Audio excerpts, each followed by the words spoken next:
hadis di atas konteksnya tentang kafir zimmi, sedangkan di Indonesia ini berbeda. Dan sekarang di dunia manapun nggak ada kafir zimmi. Semua orang kafir dunia sekarang ini statusnya harbi, kata para ulama. Assalamualaikum warahmatullahi taala wabarakatuh. Kali ini saya akan menanggapi pernyataan Ustadz Idrus Romli yang mengatakan bahwa semua orang kafir itu adalah harbi. Pandangan ini harus kita tanggapi karena cukup bias di masyarakat dan bisa meruntuhkan seluruh bangunan kerukunan antar umat beragama. Ada beberapa hal yang ingin saya sampaikan. Pertama, semoga apa yang disampaikan oleh Ustadz Idrus Romli itu bukanlah gambaran umum dari sikap NU terhadap orang-orang non-muslim. Karena NU itu kita kenal sebagai salah satu organisasi yang dikenal sebagai organisasi yang toleran, yang tasamuh, yang tawassut, yang ta'adul terhadap penganut agama lain. Citra NU itu dikenal sebagai organisasi yang toleran, tidak hanya dikenal di internal NU, tetapi juga dikenal bahkan ke mancanegara, bahkan di luar negeri. Saya tidak kebayang kalau orang-orang luar yang selama ini mengenal NU sebagai organisasi yang tasamuh dan toleran tiba-tiba mengetahui bahwa sikap NU ternyata terhadap orang kafir itu menganggap bahwa orang kafir itu adalah harbi. Karena itu bisa merusak citra NU yang selama ini sudah diperjuangkan oleh teman-teman NU bahkan ke mancanegara sebagai organisasi yang toleran dan tasamuh. Karena itu saya berharap bahwa apa yang disampaikan oleh Ustadz Idrus Romli itu bukan gambaran umum dari pandangan NU, karena itu bisa merusak citra NU yang selama ini kita kenal sebagai organisasi yang toleran. Yang kedua, poin yang kedua yang ingin saya sampaikan adalah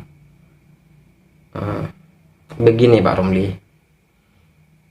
manusia itu macam-macam, termasuk orang-orang non-muslim itu segmennya itu macam-macam. Ada yang pro Anda, ada yang anti Anda. Jangankan manusia, kontol saja itu lu macam-macam Pak.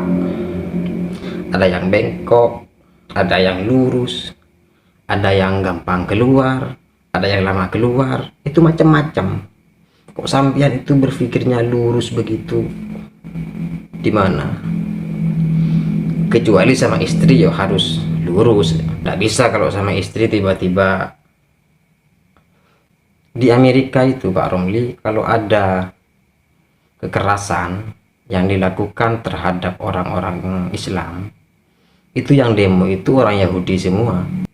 Jadi orang-orang kafir itu macam-macam. Ada yang pro Anda, ada yang anti Anda, ada yang nggak peduli agamanya apa, macam-macam. Apalagi dalam tubuh orang-orang kafir itu sudah berkembang yang namanya ilmu-ilmu kemanusiaan, ilmu-ilmu kesetaraan, ilmu-ilmu hak asasi manusia. Itu berkembang di dalam tubuh yang disebut sebagai orang kafir. Setidaknya ini bisa dilacak pada abad ke-17 yang disebut sebagai abad modern. Jadi orang kafir itu tidak bisa kita nilai dalam satu paket orang kafir harbi. Yang ketiga, poin yang ketiga yang ingin saya sampaikan, dan ini mungkin hal yang paling penting, Islam itu adalah agama rahmatan lil alamin. Sebagai wujud, sebagai bentuk bahwa Islam rahmatan lil alamin itu pada masa Nabi Muhammad dibagilah itu orang kafir itu menjadi dua bagian. Pertama harbi, yang kedua non harbi. Kenapa kemudian Islam itu membagi orang kafir itu pada dua bagian ini? Supaya nilai-nilai rahmatan lil alamin itu tidak hanya dirasakan oleh orang-orang Islam, tetapi bisa dirasakan oleh orang-orang non-muslim. Karena kalau Islam hanya dirasakan oleh orang-orang Islam dan tidak dirasakan oleh orang-orang non-Islam, maka Islam hanya rahmatan lil muslimin, bukan rahmatan lil alamin. Faktanya adalah Islam itu adalah rahmatan lil alamin. Oleh karena itu, Nabi tidak ingin rasa damai, rasa aman tidak hanya dirasakan oleh orang-orang Islam, tapi juga dirasakan oleh orang-orang non-muslim. Hal-hal yang semacam ini bisa kita wujudkan kalau kita menganggap bahwa masih ada orang-orang kafir dhimmi yang perlu kita hidup bersama. Jadi saya mohon kepada Ustadz Idrus Romli, hentikan fatwa-fatwa semacam ini, karena fatwa semacam ini cukup bias di masyarakat.